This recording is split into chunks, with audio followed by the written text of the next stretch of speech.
Hello, welcome back to my fave fanfics. Here, I post, well, my favorite fanfictions, if that wasn't obvious. I do hope you'll enjoy them as much as I do. Please like and subscribe for more content. Without further ado, let's get started. Welcome to the 7th part of What If Toshiro Hitsugaya Was Sent to Hogwarts? Credit goes to SapphireMonns. Chapter 21, Time Twists. Master. Two dragons rumbled within the constraints of his inner world as the ice captain awoke, holding back a soft groan as teal orbs found themselves scanning the familiar hospital wing, the pale moonlight glowing into the otherwise dark wing. It's maddening to do this crap over and over again. It's about time you've awakened. Making me wait, you're such a meanie, Hitsu-chan. Looking up, the ice captain found a playful pair of golden orbs, the female donned in her usual orange robes and grape purple hair in a high ponytail, spiked bangs framing her alluring face. Teal orbs narrowing, the ice captain sat up, snapping as he did, noting the curtains pulled over his bed, hiding the two of them from outsiders. That's Hitsugaya Taicho to you. Era. Sounds like you're all better already, my icy nephew. Yoruichi winked, her smile playful before she turned serious, straight to business. The head captain expects a report of the results in the end of your tasks. I have healed the wounds on your back enough to stop the bleeding along with restoring your Ryotsu. Nodding, the ice captain addressed another. And the hippogriff? Quote. Reincarnated as planned, Yoruichi reported before voicing her own thoughts. But I must ask, Hitsu-chan, why did you want the hippogriff to be reincarnated? Would it be easier to summon with the soul in Soul Society? Quote. No, Toshiro replied, as elaborated after repeating his first sentence to her in their conversation.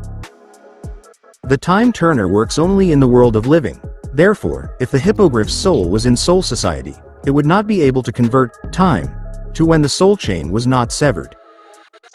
But rather it would remain severed, the scale thrown out of balance. Therefore, causing the hippogriff to perish even with the efforts of the time turners.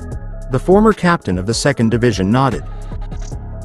But when the soul is reincarnated, and rejoined into the realm of the living, the soul chain can be deemed rejoined. Quote.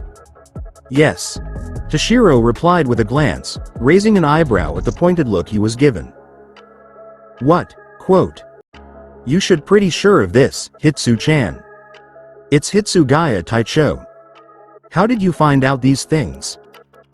Yoruichi asked, ignoring the ice captain's interjection of his title, as the said captain rose an eyebrow. Did you really think that I was asleep this entire time?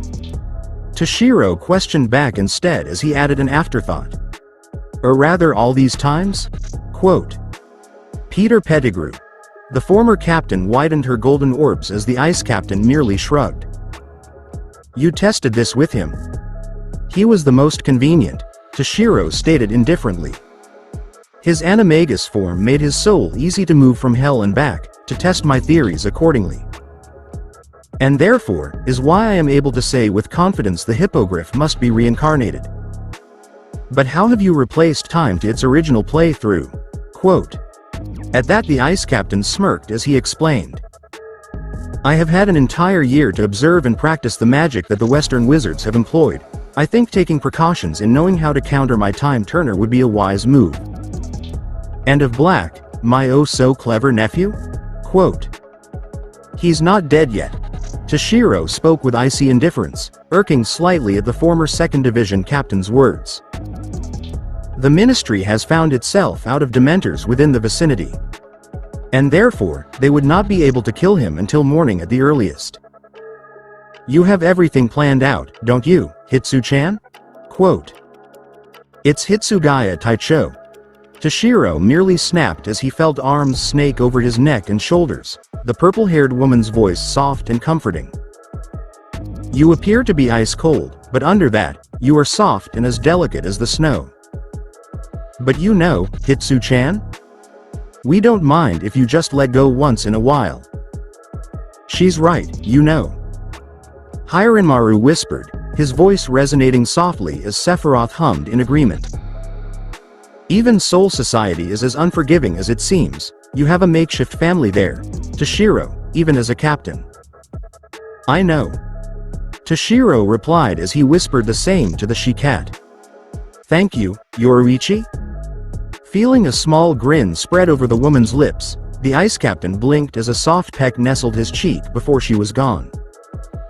Before he could react or do anything any further, the doors burst open with a bang, revealing a distraught Granger.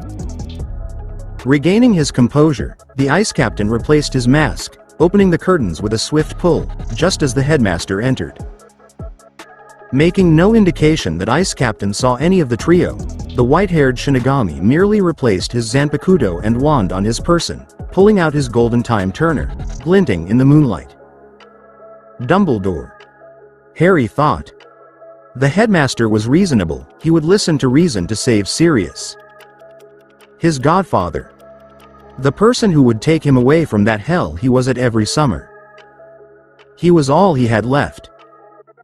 Headmaster, you've got to stop them. Hermione cried as she took the boy who lived from his thoughts as they neared the professor, glancing at a bedridden Ron and an unconscious Neville beside him, having fainted on the way back. They've got the wrong man. Quote. It's true, sir. Harry insisted. Sirius is innocent. Quote. It's Scabbers who did it. Ron cried from his bed as all eyes turned to him, his leg propped on a pillow, obviously broken. Scabbers?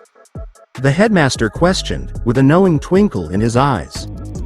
He's my rat, sir. Ron clarified dumbly as he began to ramble. He's not really a rat.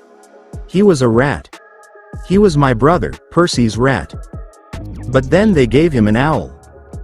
The point is, we know the truth. Hermione cut in, turning to Dumbledore. Please believe us. I do, Miss Granger. Dumbledore nodded immediately, as he placed a comforting hand on the girl. But the word of 4 13-year-old wizards will convince few others. Walking towards Ronald, patting the boy's leg, oblivious to the boy's whimpers of pain, the headmaster continued, trailing off towards the exit. A child's voice, however, honest and true, is meaningless to those who have forgotten how to listen. A mysterious thing. Time. Powerful, and when meddled with, dangerous. Sirius Black is in the topmost cell of the West Tower. Dumbledore spoke as he was swiftly cut off. I am well aware of the rules, Headmaster. Turning to the ice captain, who tied a bloody bandage over his sword arm, the trio flinched at the sight of the white-haired transfer's bloody appearance, the headmaster sending a concerned glance. Granger is just as conversed with it. We will make sure we are not seen, along with Potter. Very well, Miss Granger and Mr. Hitsugaya. Dumbledore nodded. And you would do well, I feel, to return before this last chime. If not, the consequences are too ghastly to discuss. If you both succeed tonight, more than one innocent life may be spared. Agreed, Headmaster. Toshiro snapped annoyedly as he neared Granger and Potter, the former and the captain exchanging glances as they turned to the headmaster with a nod.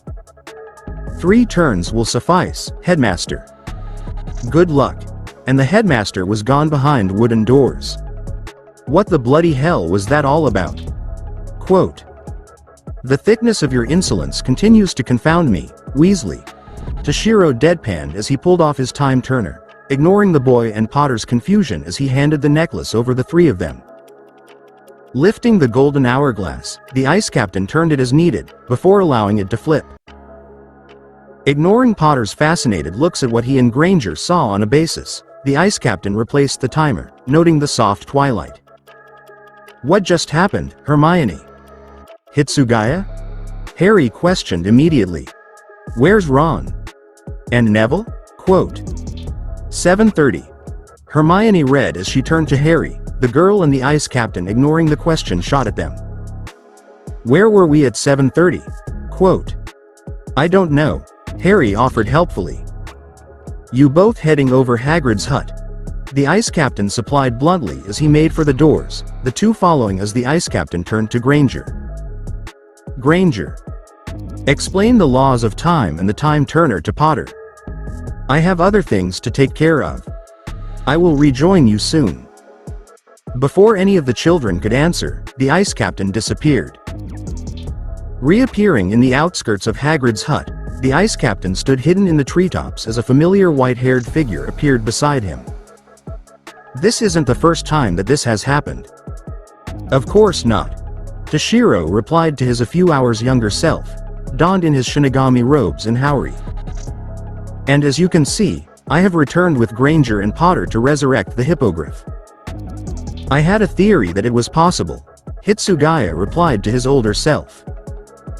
But you already knew that. It was possible, then? Quote. Yes. Toshiro nodded as they watched Potter and Granger throw rocks at their past selves, invisible as they had erected a Keto barrier for invisibility over the two versions of the ice captains. There is no need to allow the hippogriff to be sent to Soul Society. I will lure it elsewhere with Potter and Granger. The plan shall be followed with minor complications. Very well. Hitsugaya nodded, pausing before he exited the barrier. And the fate of my presence here? Quote. Toshiro was silent before he responded. That remains to be seen. I see. And with that, his counterpart was gone. You know, you're pretty cold even to yourself. Sephiroth commented off-handedly. It wasn't as surreal as I thought it would be. You can't deny perfection when you see it. Hiranmaru said playfully as the younger dragon nodded in agreement. It's not often that you can see it, right before you. Your words ring true, Elder. Sephiroth nodded as Toshiro rolled his eyes. And I thought I was free of arrogance, it appears I was far from it. Ignoring the laughter from the two dragons, the ice captain turned back to Potter and Granger, who had regained their prior position behind the pumpkins. Remaining unmoved, the captain glanced at his clothing. His leather jacket and hoodie were splayed open in the back due to the Hollow's mad grab for him, as bloodied bandages were wrapped neatly under the ripped clothing. Making a note to change, the captain was pleased to find the rest of his appearance well enough other than the occasional bandage here and there. Leaping from treetop, the ice captain watched with teal orbs as Granger and Potter struggled slightly to pull the hippogriff into the woods, the captain following with silence. Deciding to make his appearance, the ice captain lifted the barrier, landing beside Buckbeak, who bowed at the icy transfer's appearance. Smiling softly in mirth at Hippogriff, who licked his hand, the ice captain petted his feathers with a soft rustle as the children flinched at the captain's sudden appearance. Sighing that it was only the white-haired transfer, the girl tied the hippogriff's leash to a tree, decidedly far enough into the forest. Hitsugaya, you surprised us, Hermione remarked as she joined the captain, feeding the hippogriff a dead squirrel. What do we do now? Harry questioned as he neared the two.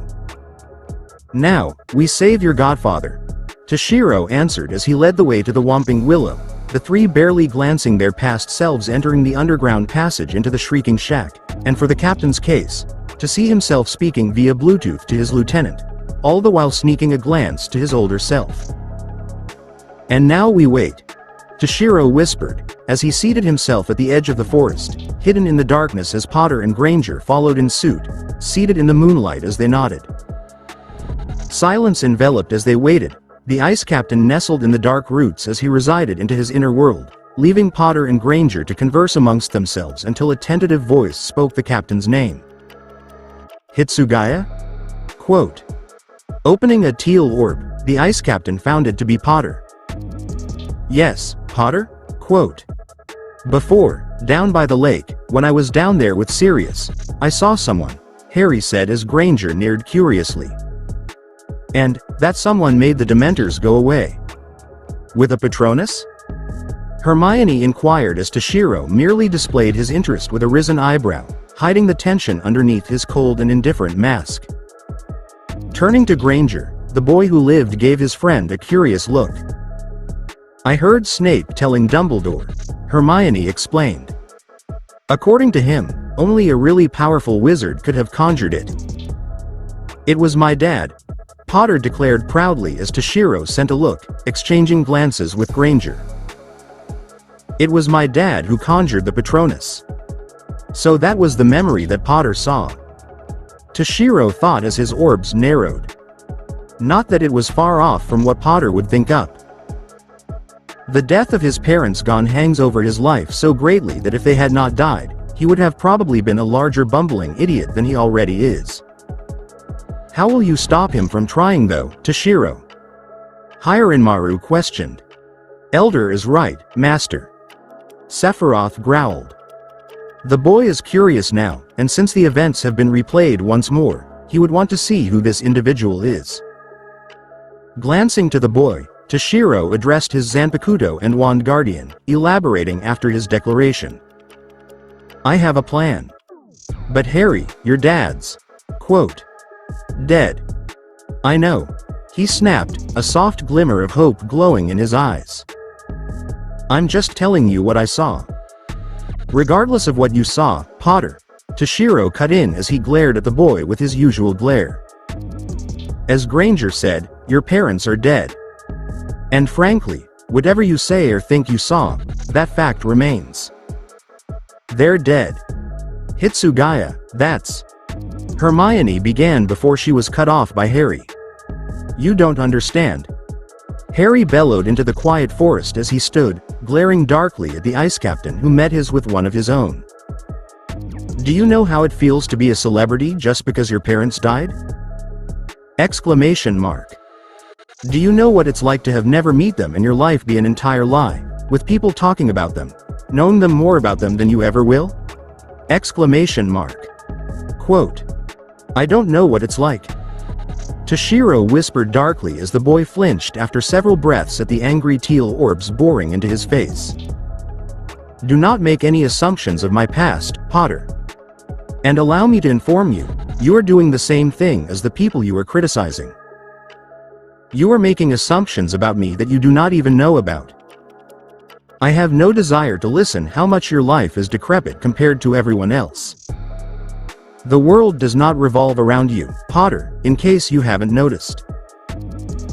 Noting the shame on the boy's face, the ice captain met the bushy-haired girl's conflicted gaze with an icy glare, anger still reflected in his orbs as he sensed the Ryotsu of his past self. That should be enough to alter their memories.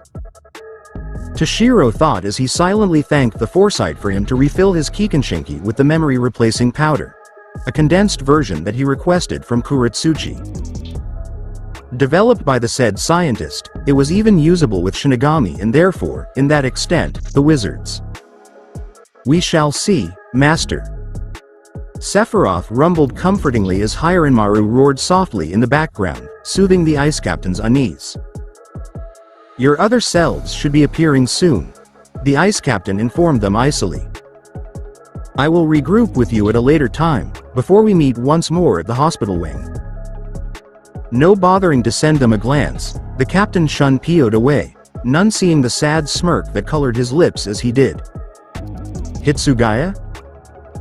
Harry declared confusedly as he saw the ice captain appear, the white-haired transfer apparated before his past self and his godfather, and with a whisper. Harry and Hermione watched shocked as he conjured a large Patronus, the dragon horrifyingly menacing as it attacked the Dementors. Then, summoned by the transfer's command, came others. Dressed like the white-haired transfer, the men and women attacked like a professional battalion of soldiers, each firing a simultaneous conjuring of spells and wandless magic, obliterating every Dementor.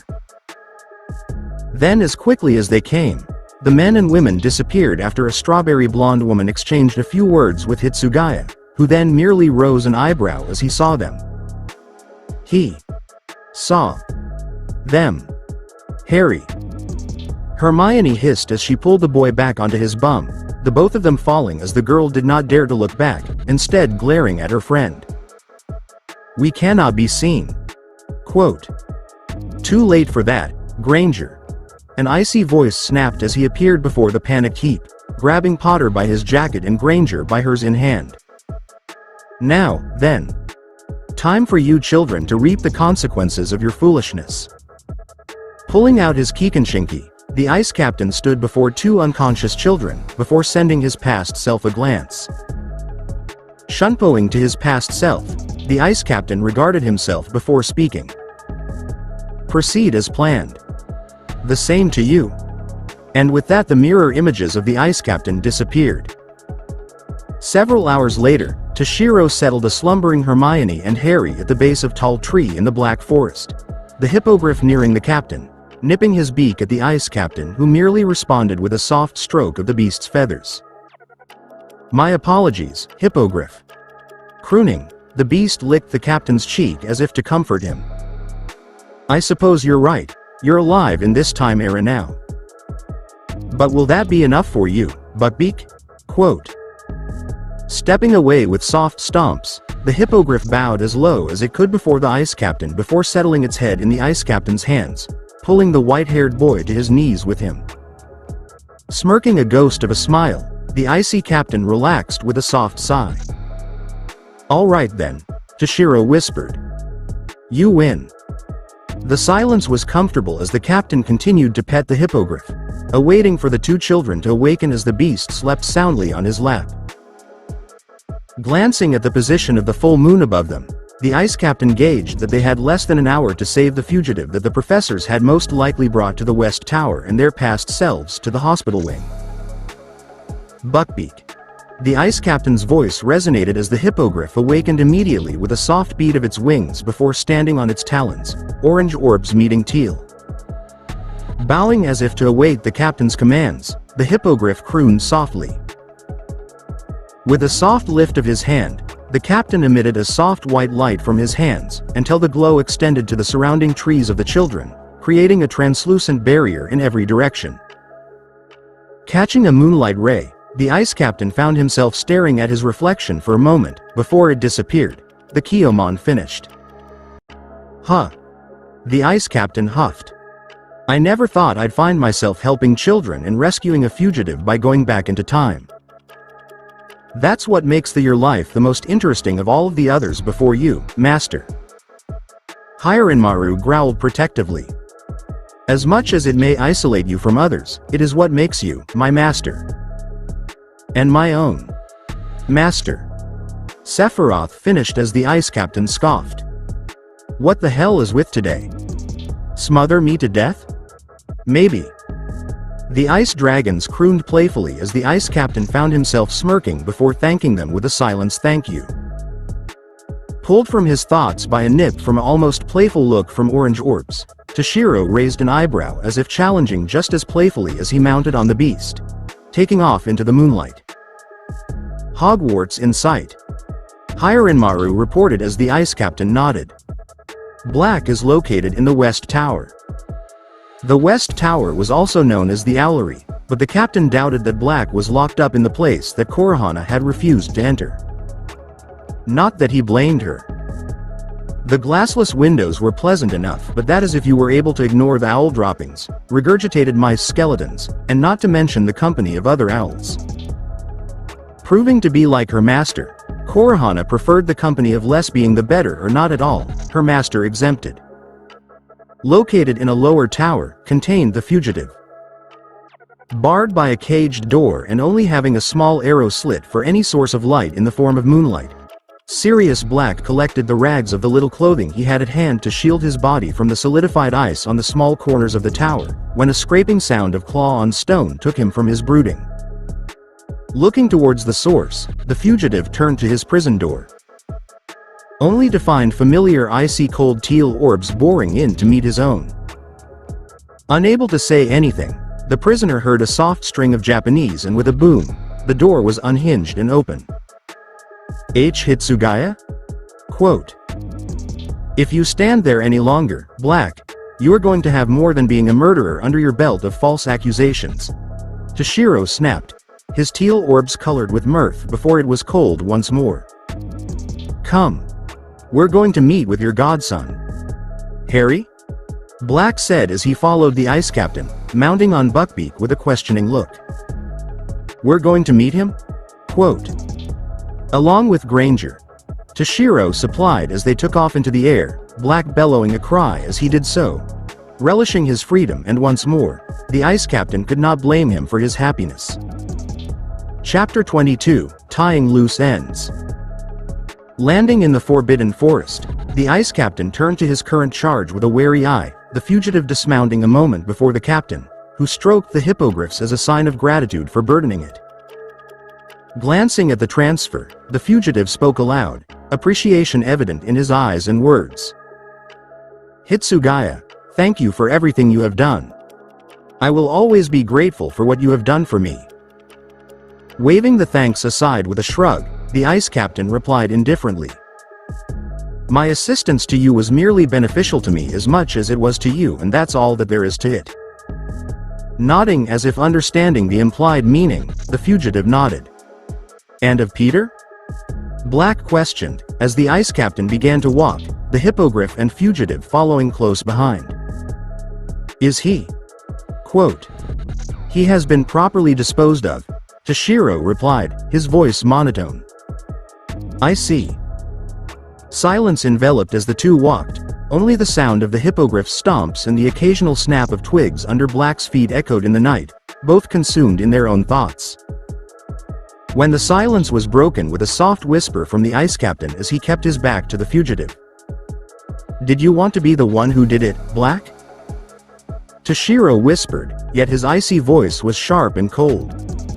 "Do you regret allowing me to take care of it, instead of you?" Quote. The fugitive was silent after a while before he answered. "No," Black whispered back, his gray eyes colored with shame. "No. I don't want to be the murderer that the world had declared me to be. I want to be that guardian for Harry, who looks up to his godfather with pride and care. I just want to be free with him, and see him grow up before my eyes. Like I could have. And now you can." Looking up at the Ice Captain, the fugitive realized that tears had sprang from his eyes, and rested on a tree. Was his godson, safe and sleeping soundly with Hermione by his side, asleep soundly as well? Undoing the barrier with a snap of his fingers, the captain nodded for Black to near. Awakening the boy, the godfather and godson was finally reunited. Turning away from the moment to allow the children and the fugitive their moment as Hermione was too awakened, the Ice Captain found himself gazing over the moonlight, bathing in its soft rays for a moment of quiet to himself. "Master." SapphireMonns spoke as Sephiroth listened quietly. "You are almost done with the wizarding world." Toshiro was silent. "We have only 20 or so minutes left until time must regain its balance once more." "Yes, but I think we can allow them some time." Sephiroth sighed as the Ice Captain nodded. "But what will my fate be, if you are not going to be in the wizarding world no longer, Master?" "I doubt the Central 46 will do anything, or would anyone for the matter," Toshiro said after a while, his voice lined with confidence and assurance. "If anything, they saw my wizarding powers as an asset to the Gode 13 as long as I remain loyal to Soul Society. As a captain, it is a crime within itself to kill me unless I had broken a major law, the worse, being that I would exiled if anything. But politics within Soul Society are anything but predictable. However," Toshiro continued as he turned to his icy wand guardian. "Like SapphireMonns is to me, you are too, Sephiroth. And if I must kill and commit atrocities to keep you as my power, then so be it. You are my wand guardian, consultant, friend, and partner, just as I am your master, advisor, and soul." With a bow, the young ice dragon nuzzled the Ice Captain with a soft purr, thanking him the only way such beings as they could. "Hitsugaya did?" Quote. "Yes, Harry," Black nodded. Taken from his inner world, the Ice Captain turned at the sound of his name. Mounted on Buckbeak, Black smiled as he gazed at Harry and Hermione, the former saddened but happy that his godfather was free, and the latter just as much as the fugitive had praised her for her brightness and smarts. "Although, I presume you have trouble with Hitsugaya?" Black remarked playfully, to which the girl huffed with an indignant but playful look as Harry smiled, the ice captain cracking a small smirk. "Thank you to all of you, and I will see you soon. I am sure of it." And with a beat of the hippogriff's wings, the fugitive and alive Buckbeak had soared away, off into the skies, lit by the ominous and luminously beautiful full moon, until they were no more than a speck in the night. Toshiro apparated with Harry and Hermione in the tow, past Dumbledore who had just closed the doors to the hospital wing, a twinkling wink in his eyes as the three appeared before a startled Ron and Neville who looked at their cohorts with shock. How? Neville stuttered as Ron finished it for him. "How did you three get there?" The redhead blubbered, pointing to the doors where the three appeared, then to where their past selves dissipated. "When I was talking to you there. And now you're there." Hermione rose an eyebrow at the question as she turned to Harry. "What's he talking about, Harry?" Quote. "I don't know," Harry remarked as he shifted his head almost confusedly. "Honestly, Ron. How can somebody be in two places at once?" Quote. Sharing a laugh, the twosome were merely stared at indignantly by a Longbottom and a Weasley as the ice captain could not help to crack a small smile in mirth, sharing a small secret as he neared the bed. Mounting on the sheets, the ice captain sighed tiredly, mentally and physically exhausted when 6 familiar Rayotsis entered his radar, making him sit up immediately. Teal orbs widened a greater fraction than usual. "What the hell are they doing here?" Toshiro growled as he ignored all the glances from the 4 children in the room as well, having seated themselves in the other beds beside Neville and Ron. Strapping on his Zanpakuto once more and U-wand hidden in his boot, the ice captain's teal orbs narrowed as the hospital wing doors opened, none noticing the ice captain disappearing as Snape entered his dark stare angrier than usual as he directed it towards Harry. "Potter." Snape spat as he neared the boy, followed by Dumbledore and Fudge. "I knew you were one for heroics and glamour, but this, you impudent brat, dared to free a criminal? You have crossed a line that you cannot backtrack from, Potter." Quote. "I didn't do anything." Harry shot back hotly as he was to continue when Hermione shot him a look, silencing the boy. Ron and Neville exchanged glances but said nothing as they turned back to the main event.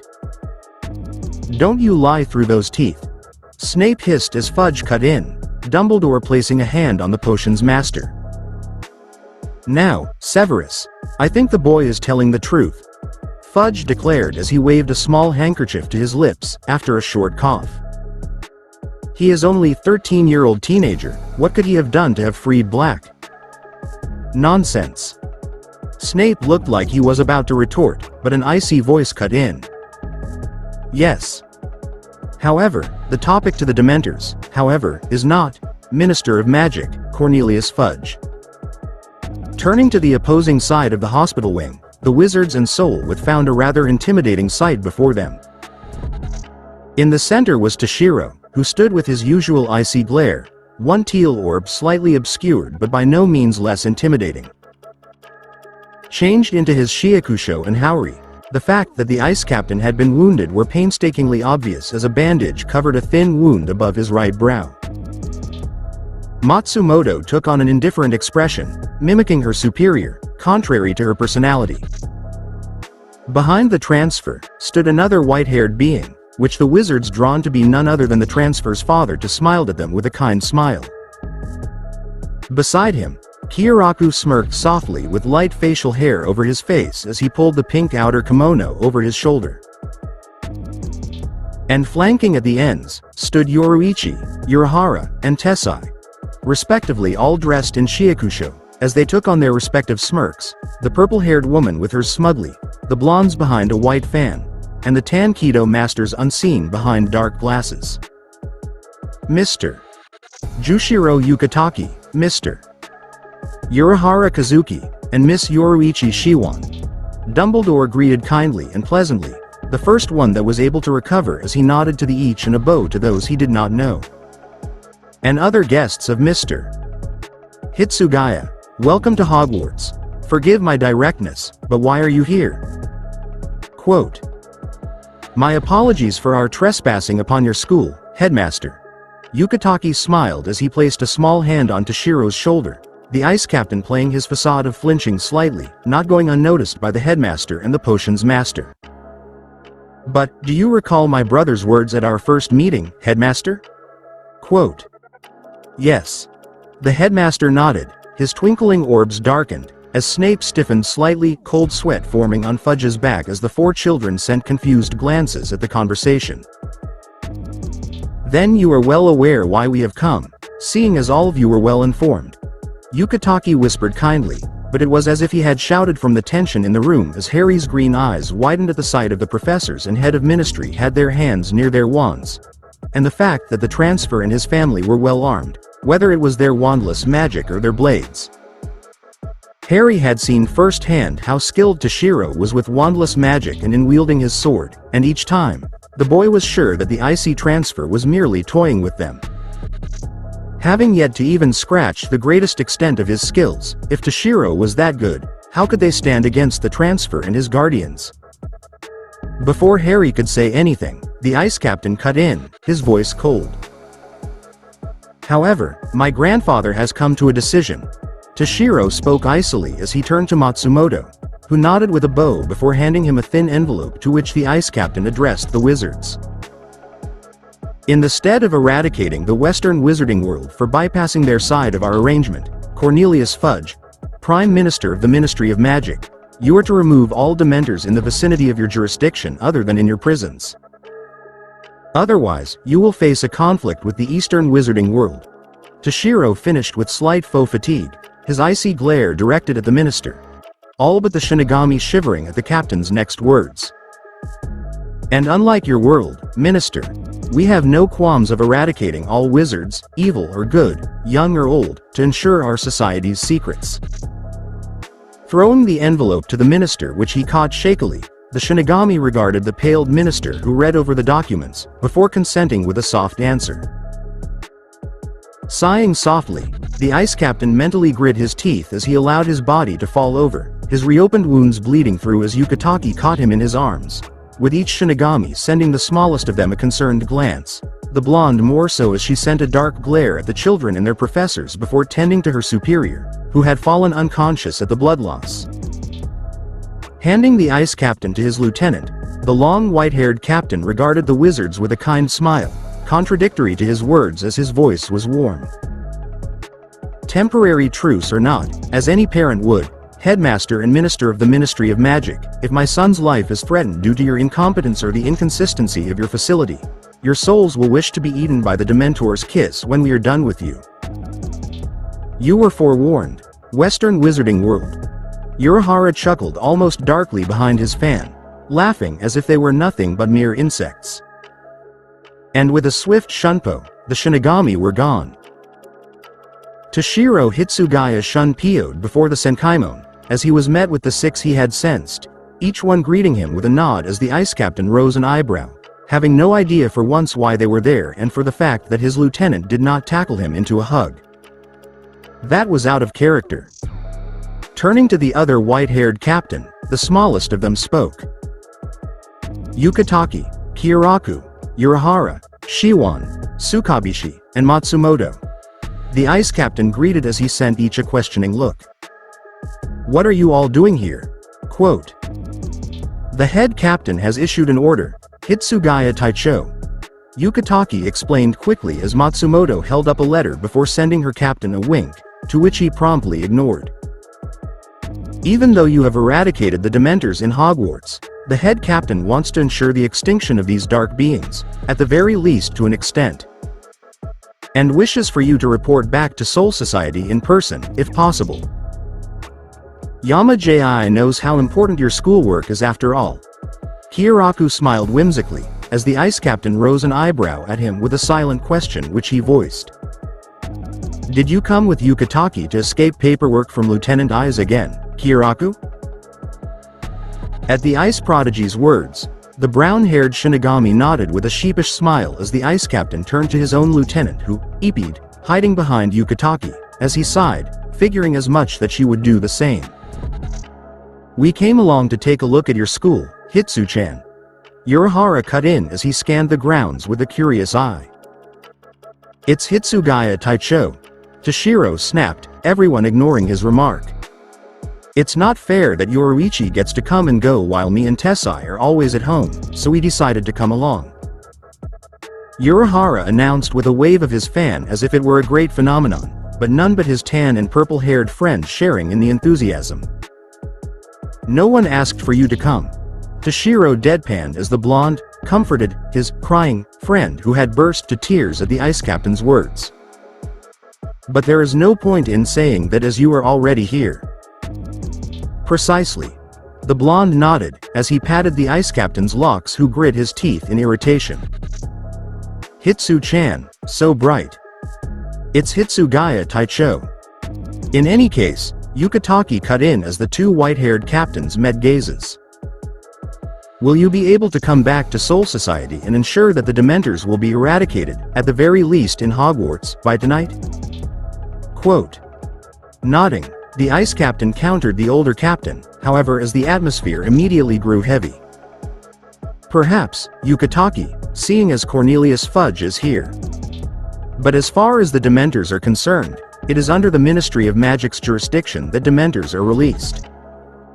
Not to mention the ones they employ to guard their prisons. Then what do you suggest, Hitsu-chan? Yoruichi smirked as she hugged the ice captain who growled but said nothing to the nickname, none of it clearly getting through to them, his lieutenant giggling at the expense of her superior who shrugged off the feline-like woman over his shoulders. Taking a moment to think, the ice captain glanced at the other white-haired captain and his company before speaking.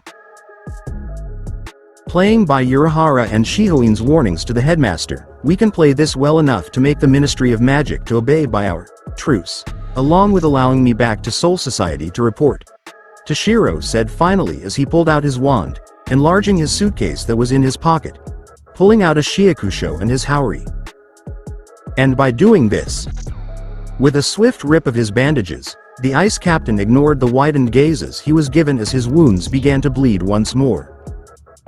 We have all the reason to threaten the wizards with insubstantial evidence. Shortly after the Shinigami had left and with the huffing of Snape, Fudge, and the soft smile of assurance that all will be alright from Dumbledore, the four children found themselves alone in the hospital wing, after Hermione and Harry merely explained what they could, which was merely the fact that they managed to save Buckbeak and Sirius Black from death with Hitsugaya. The silence of just what happened and what they had just witnessed, streamed in their minds as Neville broke the silence in a soft whisper. Gee guys? Quote. 3 pairs of eyes turned to him as they all asked a silent question back within their looks. What do you think is going to happen to Hitsugaya now? Neville whispered as concern colored his voice. His dad looked so nice, but for some reason, I think he's scarier than Snape. And not to mention that lady who glared at us before she caught him. Ditto, Neville. Ron nodded as he recalled the people the boy was speaking of as he turned to Hermione, who too wore a troubled look on her expression. Hitsugaya must really have it tough, with such a large family. But what did he mean when his grandfather had come to a decision? Is he a powerful bloke or something? Quote. I believe so. Hermione began as she continued, each one lying back on their own bed. It would explain why Hitsugaya is able to sway the ministry and his behavior of being used to authority. Along with why he is always so mature and aloof, if that is the way his family is. There's no wonder. Taking a breath, the girl spoke once more. But, Neville, for what is going to happen to Hitsugaya, I don't know, but his injuries looked serious. Was Madame Pomfrey unable to look him over? Harry questioned, adding to conversation. I thought his wounds were healed by her? Quote. No. They weren't. Hermione cut off immediately. I remember coming back to the hospital wing with Madame Pomfrey binding up Hitsugaya's wounds, instead of using any potions or magic to heal him. But I have no idea why she couldn't though. You know. Neville began, with a depressed twinkle in his eyes as he continued with a solemn tone. Even though we've known him for a whole school year at Hogwarts and sleep in the same dorm, I feel like we barely know him at all.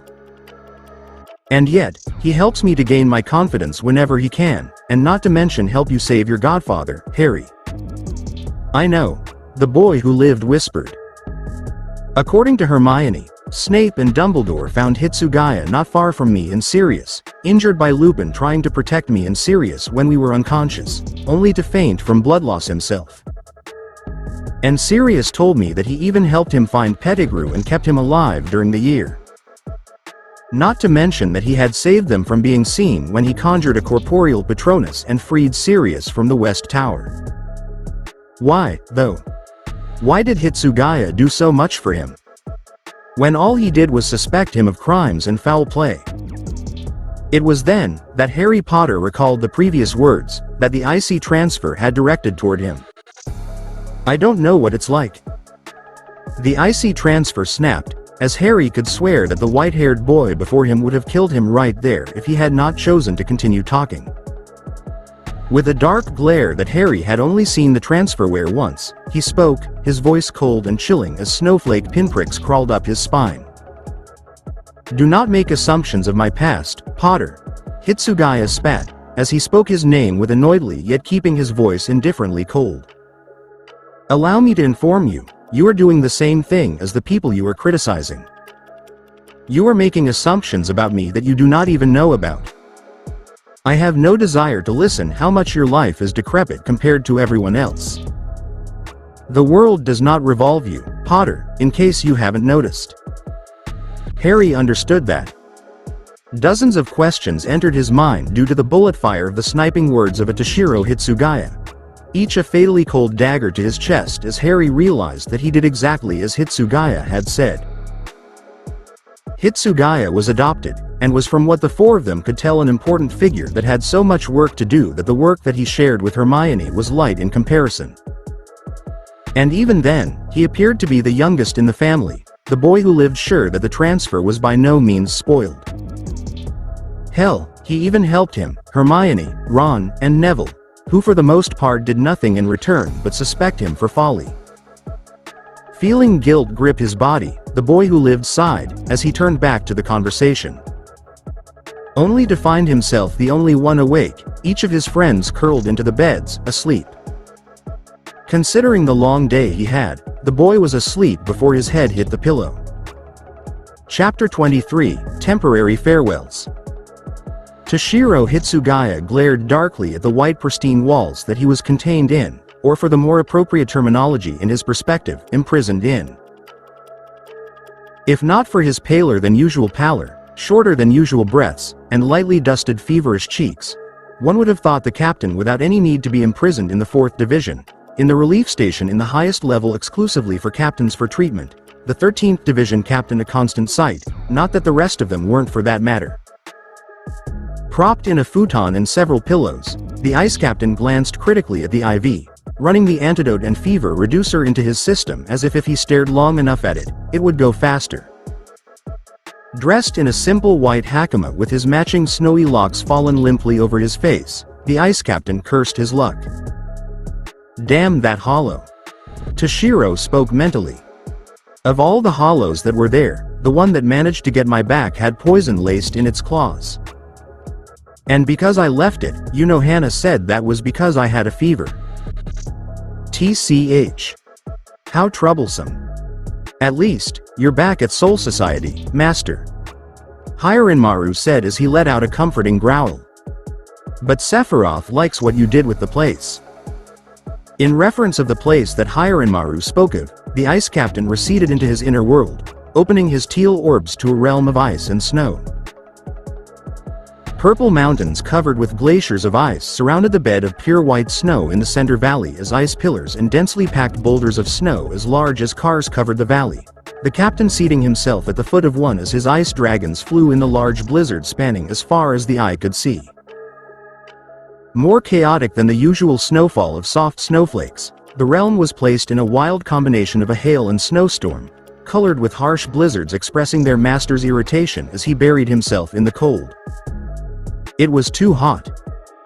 Toshiro retorted weakly, not realizing that he had soon fallen asleep, as he summoned greater winds and more snow, the snow forming into crystallized flowers now once they fell, doing no harm to the three dwellers, as it would have caused fatal hypothermia.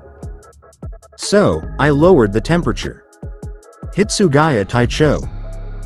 Opening his teal orbs blearily, the ice captain found himself curled in his bed, as soft moonlight filtered in the room, barely lit by a small candle as the ice captain shot up from his futon, awake immediately as all he could was fall back in the pillows with a soft groan as his head began to pound. Hitsugaya Taicho, can you hear me? Quote. Sucking a soft breath, the ice captain nodded, his throat too parched to reply as the 4th Division captain handed him a small cup of water which he drank slowly after giving her a thankful smile. Regaining his voice, the ice captain went straight to business. Head captain. The ice captain nodded as deeply as he able to from his bedridden state. Seated before him were the 2 eldest captains of the entire existence of Soul Society, their faces neutral as usual as the ice captain waited, never one for much words in any sort. Report, Hitsugaya Taicho. The head captain ordered as the ice captain obliged immediately, the fog in his icy teal eyes gone, replaced with steely cold ice. The Dementors within the vicinity of Hogwarts have been destroyed, along with the hollows within them, promptly sent to Hell or Soul Society. The souls of Sirius Black and the Hippogriff, Buckbeak have been promptly returned in accordance of the prophecy. The ice captain reported as he continued. In the regards of the Dementors under the ministry, I have convinced the minister, Cornelius Fudge, that if does not comply with our orders concerning the Dementors, they will be fluidly and swiftly extinct.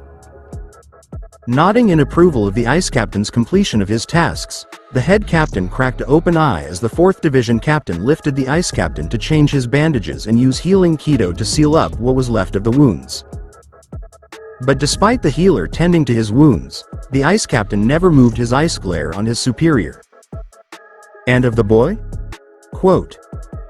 He is oblivious to everything but what I want him to know. The ice captain merely stated as the head captain closed his eyes and nodded as he understood what the captain said, despite the little that he was given. Hitsugaya Taicho, the head captain spoke after a small silence, to which Unohana finished his wounds, by the request of the ice captain left them slightly unhealed, but freed of the bleeding and infection. Sir. The ice captain nodded, his teal orbs lowered. You are to finish your 3rd year at Hogwarts and investigate any more you can in regards of the Heavenly Guardian and the boy. The head captain finished as he added an afternote after a glance from the other captain in their midst. After Unohana Taicho has cleared you for leave in full recovery, I will inform Yukataki Taicho of your absence in the wizarding facility. Yes, sir. Toshiro nodded as he sighed softly, as the head captain made his exit with Unohana. His treatment finished as she sent him a small smile, being the last that the ice captain saw before his teal orbs were clouded and sealed off once more. The halls of Hogwarts was quiet as 1st and 2nd years were in class, the hustle and bustle of 3rd years and beyond quieted as a majority of them had gone to Hogsmeade, oblivious to the terrors of the night foregone before as they divulged themselves to the new-bound freedom of no Dementors and to the delights that only the village could offer. Lupin chuckled helplessly to himself as he gathered the last of his things in his classroom, sparse of students as he was blatantly informed with the fact that the school had been informed of his species when no one had come to class and the way students immediately darted the opposing direction when they saw him. Oh, well. The werewolf professor sighed as he brushed a new scratch on his hand, ignoring the thin sting. It was nice when it lasted. Leaving so soon, Professor Lupin? Quote. Looking up from his thoughts, the werewolf smiled sadly as he found none other than his brightest pupil before him, Toshiro Hitsugaya, himself with strawberry blonde woman by his side. Dressed in a sleeveless white button-down with an ebony scarf over his neck, the icy transfer held his U-wand with a slender ebony fingerless gloves. Clipped on his back with a star-like chain, the white-haired captain's Zanpakuto gleamed menacingly as black leather pants wrapped the captain's legs, ending in his combat boots. Hitsugaya. Lupin greeted as he turned to the ice captain's company. Hello, I am Hitsugaya's defense against the dark arts professor, Remus J. Lupin. She was a beauty, that much was evident as she was by no means afraid to show it. In an opened gray button-down, the lieutenant in Hitsugaya wore an ebony tank top under, by the request and insistence of her captain, tucked in ebony jeans that wrapped tightly over her slim legs, her feet ending in burgundy heels. A black leather necklace with a white gold daffodil gleamed over her impressive buxom as her silver-buckled belt glinted in the ebony as the professor spotted the gold and light red hilt of her own zanpakuto as she smiled with light pink glossed petals, a burgundy coat over her shoulder as she bowed in greeting to the professor. "Hello, Professor." The short-haired strawberry blonde chirped as she winked at the professor. "I am Captain Hitsugaya's lieutenant, Rangaku Matsumoto." "Nice to meet you," the werewolf professor said pleasantly as he turned back to the ice captain, his expression saddened as he caught the ice captain's bandages, questioning with a whisper, despite being well aware of the answer. "Did I do that to you, Hitsugaya?" Quote. "Yes, Professor." Toshiro lied promptly as he sent a small glance at his wounds before shrugging them off. "But they're irrelevant." As if expectant of the professor to protest otherwise, the ice captain held up a hand to stop it, to which the werewolf obeyed. "My wounds and injuries will heal, Professor Lupin. And such a small mishap will hardly cause me to stop seeing you as a professor or an ally. When I had found out what you were and had chosen to inform you, it is synonymous to me having made the preparations in case you had gone berserk." Toshiro reasoned as the werewolf found himself without a counter. "Your condition is not curable but it is treatable, which is why I had accompanied Professor Snape to make you the Wolfsbane potion. And concerning my injuries, it was an accident. Besides, it is a term that my lieutenant often insists of." Toshiro remarked with an icy glare at his lieutenant who merely giggled at her superior before whining with mock glare. "Taicho tilde." Matsumoto whined as she hugged him from behind, to which the ice captain shoved her off with a growl. "You're embarrassing me." Quote. "TCH. As if you don't do that by yourself." Toshiro snapped as his lieutenant pouted with mock hurt as Lupin laughed softly in amusement at his icy student. "Taicho, that was cold." The lieutenant whined as the professor cut in with an amused smile. "Hitsugaya, I would like to thank you for all you have done for me, Sirius, and Harry. Even though Harry is most unaware of it, I would like to be the one to say thank you." Lupin smiled softly as he bowed to the ice captain, who sported a surprised raised brow as he waved the gratitude off. "There is no need to thank me, Professor Lupin," Toshiro replied as the professor regained his standing. "Regardless of my assistance, the results probably would be the same, therefore insignificant." "Perhaps, Hitsugaya," Lupin half smiled. "But nonetheless, thank you." "Ah," Matsumoto squealed as she nudged her captain. "Come on, Taicho. Just accept his apology and stop being too modest." "Matsumoto," Toshiro growled as a faint pink tint colored his cheeks, softly embarrassed as he nodded at a smiling Lupin who was looking at him with mirth. Clearing his throat as if to regain whatever composure that was left of him, the ice captain spoke. "You are leaving Hogwarts, then?" That was a statement. Lupin noted as he smiled sadly, before nodding, hiding his expression in his fringe. Of course, Hitsugaya knew. He was simply just that sharp and informed. "Yes. I am." Toshiro nodded as he sighed, sending a glance to his vice captain who merely tapped her wrist, signifying that it was time to go. Nodding back, the ice captain sent her a look, the lieutenant obeying with a bow as she shun-PO'd out of the room, leaving the professor and her captain alone, sharing the peaceful silence for a moment before the ice captain turned to leave. "Goodbye, Mooney." "Goodbye, Hitsugaya," Lupin replied as his student apparated away, as the werewolf professor found something by his desk, smiling softly at the gift. Bottled in small ebony glasses for concealment was the Wolfsbane potion, to have in emergencies, as each was tied with a teal ribbon. Next to the potions, nestled a small wax paper was something the ice captain had always turned away from the werewolf professor. A sliver of milk chocolate. The ice captain was seated in the great hall with Neville and the trio, along with the rest of the house, as they all sported their house robes and ebony, pointed hats, the white-haired transfer feeling slightly childish, as he glared, his teal orbs slightly obscured. For once, the ice captain's cloak was upon his shoulders, but cloaked over to hide the house emblem. With his booming voice, the headmaster took to the attention of the school as he stood before his pedestal. Gifting the house and Quidditch cup to Gryffindor, the said house erupted into cheers, throwing up their hats as the tapestries above their heads changed into ones of a royal ruby and gold as the year ended. Smirking a ghost of one, the ice captain watched as Potter, Weasley, and Granger cheer and laugh. Longbottom another as the quiet boy turned to the ice captain with a grin. "How does it feel, Hitsugaya? To have the last days of your first year at Hogwarts like this?" Longbottom smiled, as the ice captain shrugged. "No different than any other day." The ice captain replied truthfully as he merely rose an eyebrow at the other's surprised expression, which then conjured into an almost frightened one. "What? Quote. Are you coming back to Hogwarts, Hitsugaya? Quote." The ice captain, for once, had no answer. Several hours later, Toshiro glared out of the window as he had seated himself in an empty compartment, dressed himself in casual clothing once more. Donned in an ebony tank top under a white leather jacket, the ice captain had his Zanpakuto beside him, transfigured into his original appearance in his Gigai. Ebony ripped jeans wrapped his lean legs and combat boots that held his wand. The ice captain paid no heed as his teal scarf billowed lightly in the wind from the opened window. A sharp tapping broke the ice captain from his lull as he found none other than Korahana, her wings clipped with water and ebony orbs glaring as the ice captain met hers with one of his with a risen eyebrow. Holding out a talon in response, the owl nestled herself by his side, as if to say, "I have done what you have acquired me to do.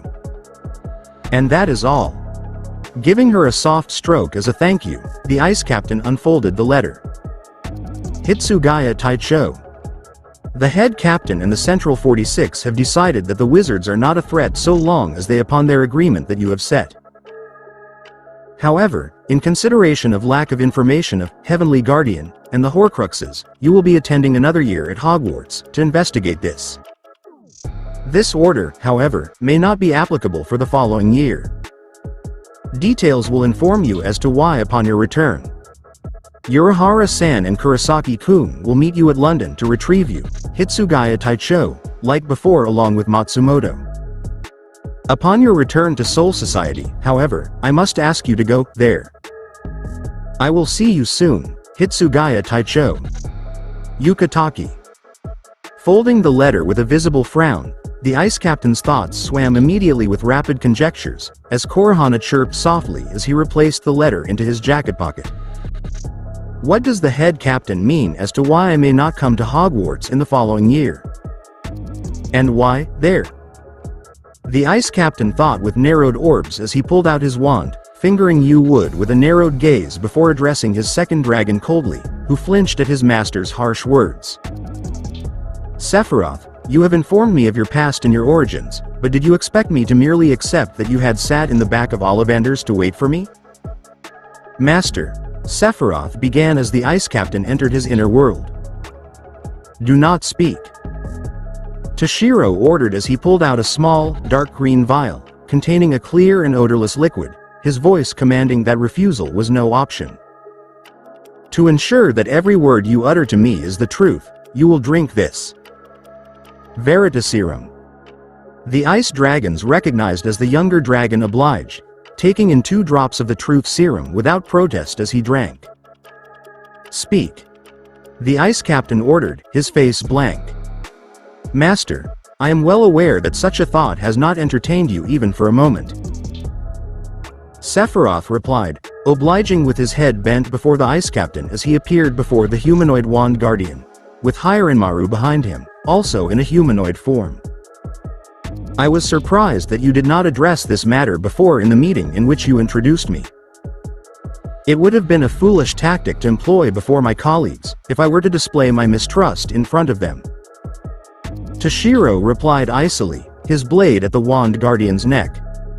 So, as a result, I had Hiranmaru watch you. Now. Toshiro snapped, as his teal orbs grew colder than his inner world. tell me. What the hell were you doing for the past millennia that you hid it from me, your sworn master? I have not uttered a single lie to you, master. Sephiroth began as he set the groundwork. However, I failed to inform you of this. As my master and wielder, you, Toshiro Hitsugaya, captain of the 10th Division and master of Frozen Heavens, are also the master of the Ivory Wand. The Ivory Wand? The Ice Captain and the Zanpakuto echoed as they kept their respective teal and ruby glares fixed upon the younger dragon. Yes, master. Sephiroth nodded as he elaborated, the Ice Captain listening with concealed surprise. The Ivory Wand is the rumored wand that can be wielded by the Heavenly Guardian, a legendary wizard who was able to enchant spells with ease and even the most difficult of them with a mere fraction of their power. However, as the wand is constructed of dragon heartstrings, my loyalty does not just befall for anyone. Which is why for the past millennia, my history has not been a pleasant one to say in the least. Sephiroth recounted with slight anger, his icy blue orbs narrowed. There had been countless attempts of wizards forcing me to submit to their employment as their wands, for fame, power, or selfish indulgence that I could not bear to allow. Therefore, I sealed the power of the Ivory Wand aside, awaiting until my true master came. Then what is your difference from the Elder Wand? Toshiro questioned as the younger ice dragon flickered his icy blue orbs to meet the cold teal ones of his master, a spark of surprise all the Ice Captain needed. Unlike myself, the Elder Wand bestows no loyalty. Sephiroth growled, as his fanged jaws snarled in appearance. To become the master of the Elder Wand, one must merely defeat the previous master. And the wand may define defeat by anything, from disarming or death, dependent upon the wielder. But I, master, am yours and yours only to wield, subservient to one master in my entire existence. Toshiro held the blade at his wand guardian, unmoving for the entirety of the time as he spoke, his voice unwavering as he removed his blade. Very well, Sephiroth. But, tell me, why did you not inform me of this sooner? I was fearful, master. Sephiroth admitted as he denied himself of meeting his master's eyes. Every word that I had uttered and lied through my teeth that I was unaware, pained and continue to this very moment, and it is to only my cowardice that I can blame. I cannot even bear the pride or honor to have your elder's forgiveness. Please, master. As a dragon, loyalty is our overbearing trait, and yet I have forewent it so quickly upon my vow to be your servant, master. Enough. Toshiro ordered as he sheathed his Zanpakuto, kneeling before the wand guardian who looked at him with shocked icy blue orbs, with SapphireMonns behind their shared master, smiling softly as the said master addressed the young man before him. I did not give you any Veritaserum, Sephiroth, nor did I suspect you of any betrayal of any sort other than withholding information. Because you had every opportunity to do so within the confines of my inner world, yet you allowed me to wield you and find out your omitted holes of a tale. For that and the fact that you have given me and SapphireMonns another to confine with, there is nothing to forgive. But Master, Sephiroth began to argue. That was an order, Sephiroth, the last of the Fleur. Toshiro snapped as the younger dragon bowed immediately as their vows echoed in the blizzard. I, as the master of the Ivory Wand and of Sephiroth, the wand guardian of such, order you of such. With a frozen tear down his face, the young ice dragon smiled as he nodded. Yes, master. As you wish. Toshiro exited the train with silent stomps of his feet as he immediately spotted the three who were here to pick him up. Standing beside a blushing Ichigo, was his lieutenant and the former 12th Division captain, who was dressed in a modern clothing for once. Donned a sleek navy suit with a silver belt and buckle to gleam, the former 12th Division captain was no doubt forced to wear it by his lieutenant, as he looked uncomfortable in the tight clothing compared to his usual loose robes. With a white tie and handkerchief the emphasis of the clothing, a brighter azul shirt hid under the blazer as a matching fedora adjourned his blonde mop of hair. Beside him, Ichigo looked just as uncomfortable as Rangaku had probably said something inappropriate. In a graphic white long-sleeved under a sleeveless black vest that was unbuttoned, the orange head stuffed his hands in his pockets, a light blush on his cheeks as ripped jeans wrapped over his legs firmly, studded belts hanging over his waist as he huffed before muttering under his breath. Giggling with an amused smile, the strawberry blonde lieutenant was dressed in a frilled soft pink, spaghetti-strapped tank, displaying his assets blatantly. Under a light yellow cardigan as a black skirt with a silver buckle finished her outfit with light pink heels to glint. Taicho Tilda? The lieutenant shouted as she finally spotted her superior, taking him face first into her chest to the bewilderment of the trio and Neville, who had been behind the ice captain, who immediately was cut off from air as his lieutenant's questions bombarded his ears. "Are these your friends, Taicho?" Exclamation mark. "Ah, they're so cute. Did you buy anything for me, Taicho?" Exclamation mark. "Did you miss me?" Exclamation mark. Quote. Matsumoto. Toshiro growled as he detached himself from her suffocating hug. "That's none of your concern, Matsumoto, and no, I did not, to your third question. It has only been 2 days since I've seen you." Taicho Tilda. The lieutenant pouted as she huffed. "That was mean, Tilda." Quote. "It was supposed to be." Toshiro growled back as he turned to Urahara and Ichigo with a raised eyebrow. "Toshiro. Long time no see." Ichigo smirked as the ice captain was irked at the use of his given name. "Hitsu-chan." Now, the blonde was just purposely annoying him. "That's Hitsugaya Taicho to both of you." "Yep. Same Hitsugaya," as both of them ignored the remark as they turned to the children who looked at them with curious and surprised looks, none understanding the language. "They're here to pick me up to go back to Japan," Toshiro merely supplied, as the children accepted it, well aware the transfer was by no means going to tell more than he wanted to as the 4 children nodded. Will you be coming back next year, Hitsugaya?" Neville whispered as the Shinigami and the trio were the only ones who heard it. "I don't want you leave. You're our friend, too." Teal orbs visible widened a fraction as they turned away. "I don't know if Yukataki or my grandfather will allow me to enter Hogwarts for another year, Longbottom, but I hope to come back to see all of you. No matter how much you annoy me."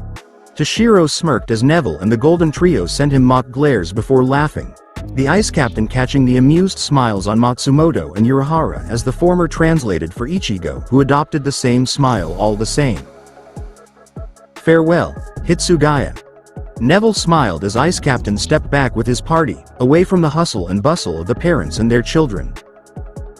"And thank you, for everything," Hermione added with a shy smile. "See you around, mate." Ron grinned goofily. "Goodbye and thank you, Hitsugaya." Harry smiled broadly as the ice captain and the chosen one exchanged smirks. With a smirk and a ghost of a smile over his lips, Toshiro nodded. "Goodbye.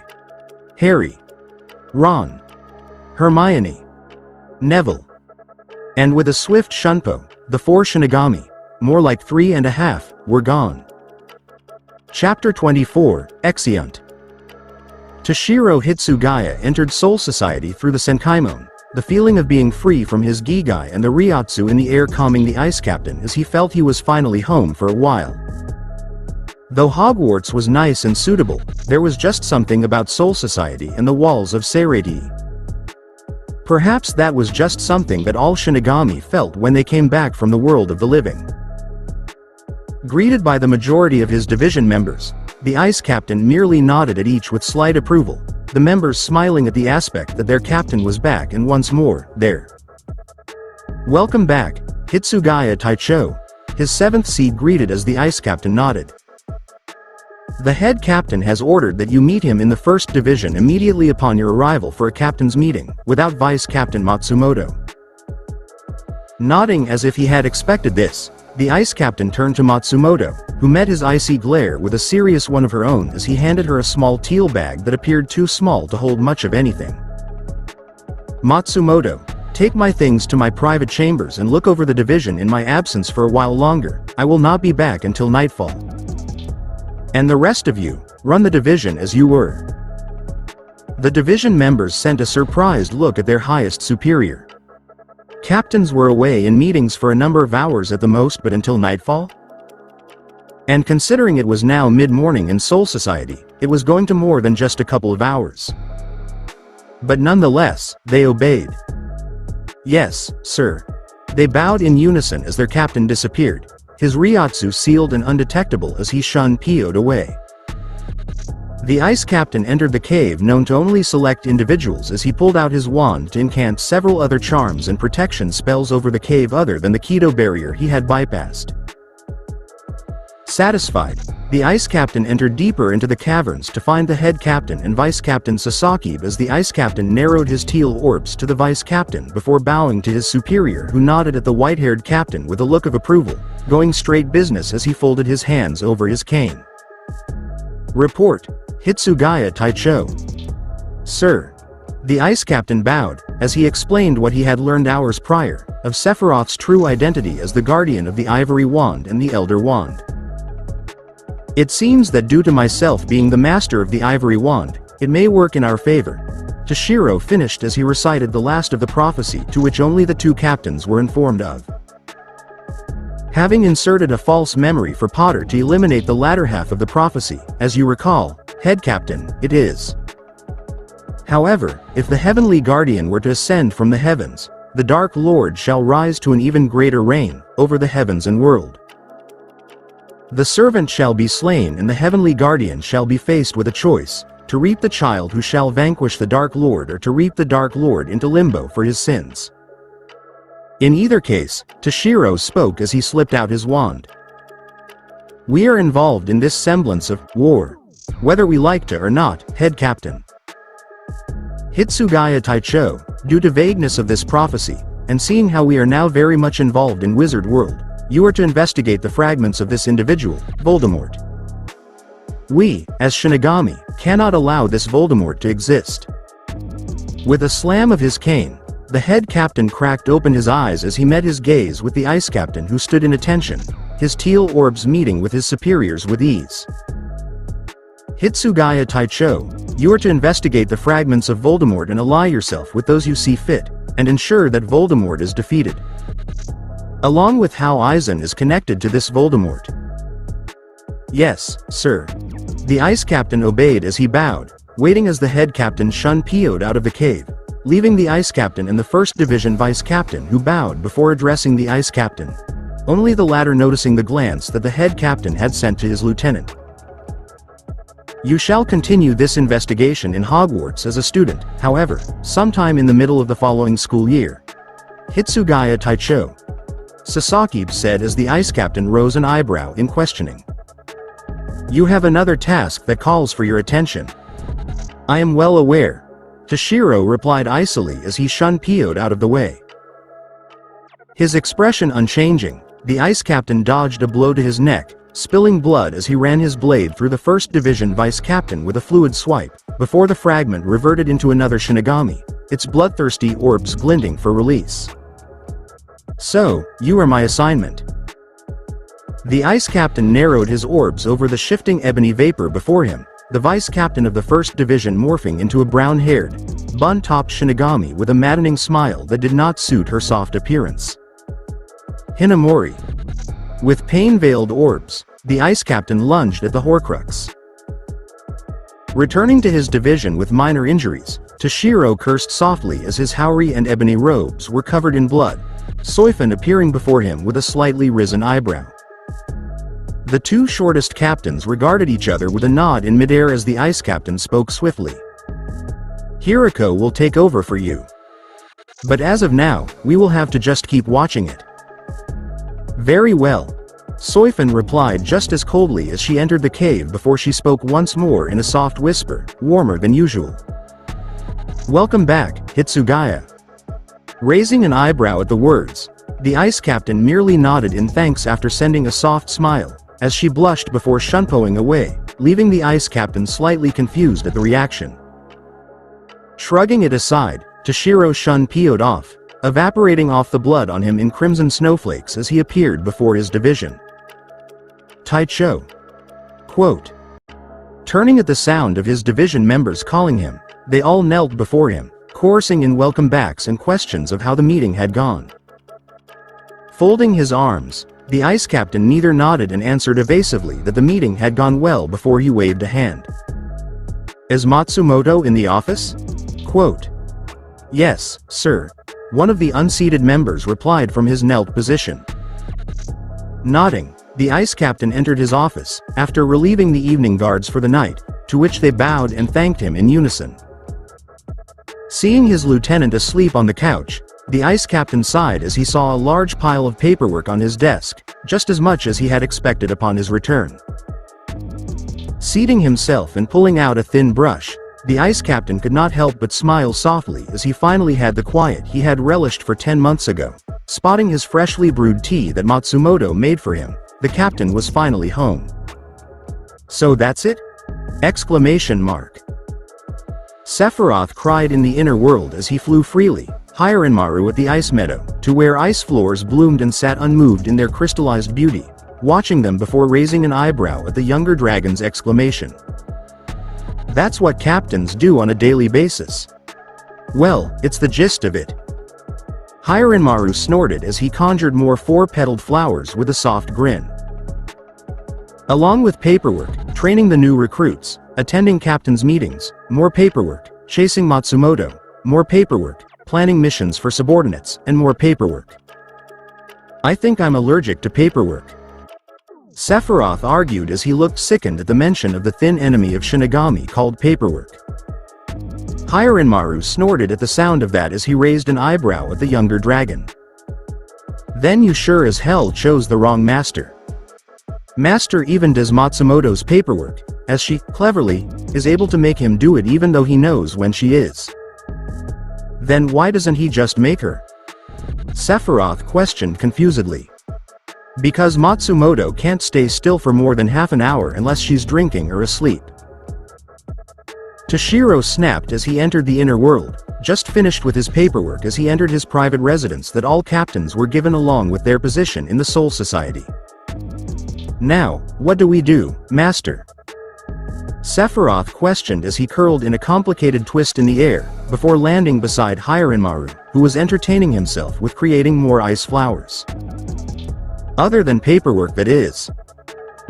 Well, seeing as we were thrown into an unknown place for my 3rd year, I would like to be as prepared as possible for my 4th year, or at least for the latest addition to this. Toshiro smirked as he lifted a book, taking the two dragons' interest as they read the title. Triwizard Tragedies. How did you acquire this, Master? Sephiroth questioned with a risen eyebrow. Isn't it in the restricted section of the Hogwarts library? Only students with permission from a professor are allowed access. It helps that Madame Pants is fond of me and that with a simple false memory charm, I was able to convince her rather easily. But they would be returned upon my return to Hogwarts. They? HiRenMaru noted. I had take along with several others, of course. Toshiro continued as he pulled out the pile for them to read one, taking their interest immediately from the rest. Not that it took too much to see which from the selection. Pureblood Directory, Old and Forgotten Bewitchments and Charms, A History of Magic, The Tales of Beetle and Bard, Dragon Species of Great Britain and Ireland, and Magic Most Evil. Opening the Dragon Species of Great Britain and Ireland, the ice captain smirked as HiRenMaru and Sephiroth peered curiously over his shoulder, scanning the contents hungrily as he glanced at his wand, lying in the snow with an icy blue glow as the captain knew that he was going back to the wizarding world, whether he liked it or not. And for some reason, he was not bothered by it. Well, not as much as he had prior at least. Unfortunately, this part is over. I hope you enjoyed it. Please have a good morning, afternoon, evening or night. See ya next time.